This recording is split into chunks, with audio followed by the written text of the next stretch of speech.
beautiful people, I'm Nancy Obebo and you are welcome to my kitchen. Hope you all are doing great. Do you know it is very easy to make minced meat from the very comfort of your home rather than buying it from the store?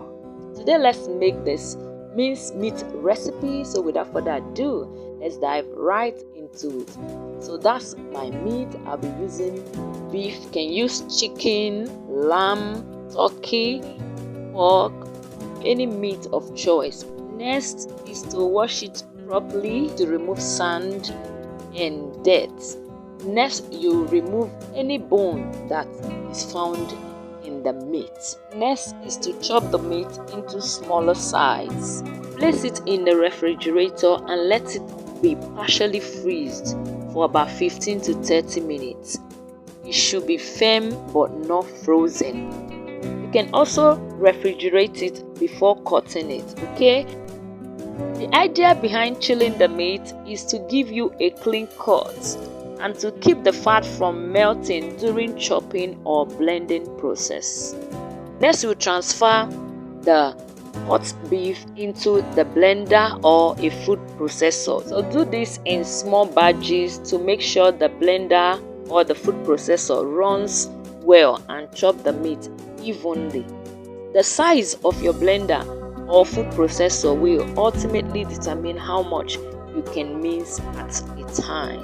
So we're going to be using the pause button and do it repeatedly. Pause the meat until it reaches your desired consistency, and it is very easy.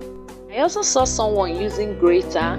All you need to do is freeze the meat and grate it, and voila, you still have your minced meat.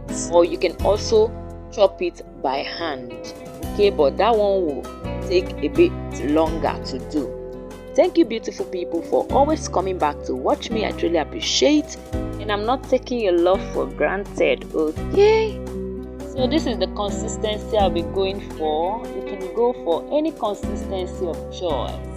So you can use it right away, or you can put it in your baking sheet or Ziploc bag and freeze for later use. So the process I use in this video and the ones I mentioned will get you a finely chopped meat, which is great for burger, for meatball, and many other recipes. So I'll see you in my next video. From me is bye bye.